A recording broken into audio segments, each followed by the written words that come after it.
club de l'été de Patrick Bruel ce matin. Et alors, c'est l'heure de votre portrait sonore. On vient d'entendre votre premier tube, Marre de cette nana-là. C'était sorti en 1984. On va vous faire écouter d'autres petits extraits sonores qui devraient vous rappeler de grands moments de votre vie. Patrick, voici le premier. Tu vois quand même pas que je suis jaloux à cause de ta voiture, non? Alors pourquoi tu fais la gueule depuis que tu es arrivé? Moi je fais pas la gueule. Je me demande si toi et moi on peut encore être des copains, c'est tout.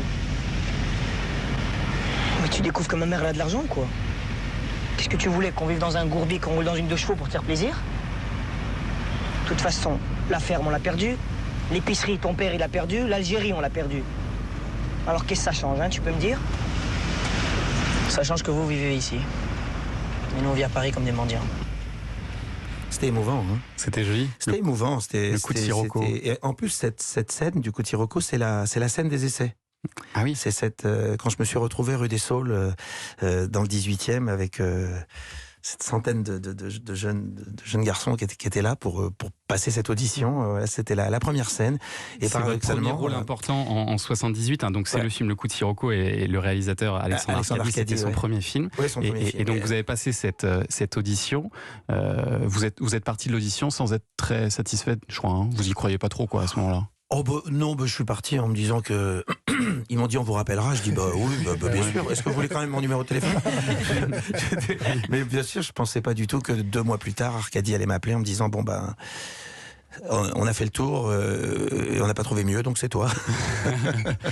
Et ça a été un grand succès derrière. Ça a été un énorme succès. Pour Arcadi, ça a été très important. Pour moi, évidemment, j'avais le pied à l'étrier, mais surtout, ça racontait notre histoire. Notre histoire. C'est ce départ d'Algérie qui avait été... qui était difficile. Vous étiez très jeune, vous aviez 3 ans. Moi, j'avais 3 ans, j'avais 3 ans. Mais ce qui était formidable, c'est que en lisant ce scénario, en jouant ces scènes, je pensais évidemment à mes grands-parents, à mes oncles, à ma famille. Et puis je voyais le caractère extrêmement tendre qu'il y avait dans ce film, parce qu'il n'y a jamais rien de revanchard, il n'y a jamais rien de haineux. Il y a quelque chose de très joli, tout comme on a été élevé là-dedans, nous.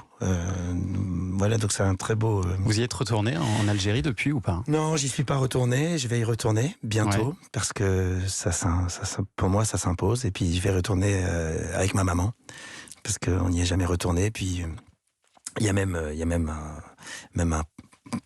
une chanson qui... Voilà, ça, je vous en parlerai quand je viendrai vous présenter l'album. Ce sera pour l'album, ça. Voilà, d'accord, le 18 novembre. Allez, autre extrait.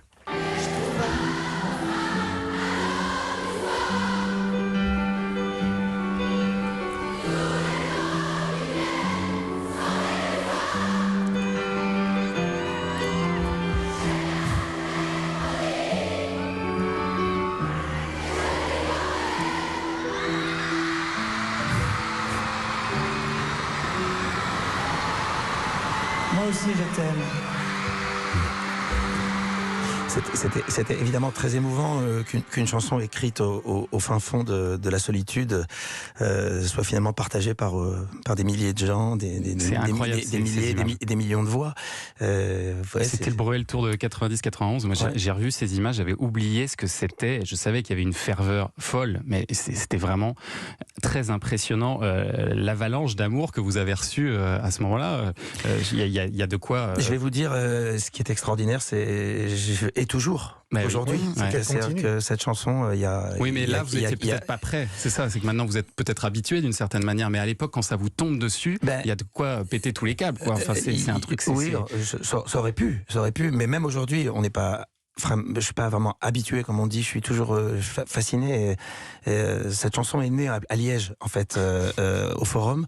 L'album n'était pas encore sorti. J'ai commencé à chanter la chanson et le public s'est mis à chanter avec moi. Et là, pour le coup, j'étais complètement sidéré.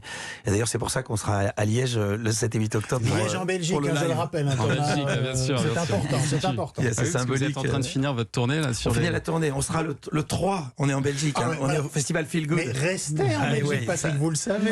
Vous êtes là chez vous. Et c'est une tournée acoustique qui plus est. Non, là c'est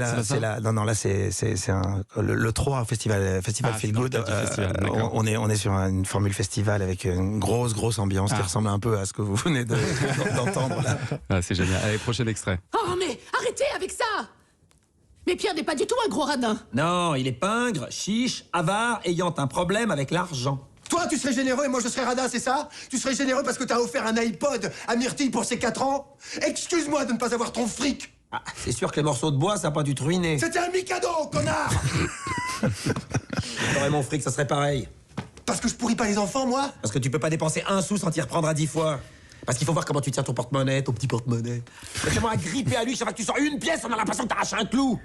T'es une pince, Pierre! Voilà, extrait du film Le Prénom, qui était d'abord une pièce à succès. Pièce de théâtre qu'on a joué 240 fois, et le film a suivi une des plus belles aventures de ma carrière, humainement sans doute peut-être la plus belle, avec 3 ans de bonheur absolu, sauf évidemment ce point noir terrible de la disparition de Valérie. Mais ça a été un rêve. D'autant que c'était votre première vocation, en fait, le théâtre. Si j'ai bien compris. Oui, j'ai commencé. Dès la 6e, vous avez commencé à jouer. Ah oui, alors là, c'est vraiment une vocation. Ah oui, j'avais la chance à Henri IV, il y avait un club de théâtre, et tout de suite, j'en ai tout fait partie. Ouais. J'ai joué carrément tous les ans, je jouais la pièce de fin d'année. Et c'était, je me souviens qu'en 5e, ma professeure de français avait dit les études, je suis pas sûr, mais le théâtre sans aucun doute. Elle avait du pif.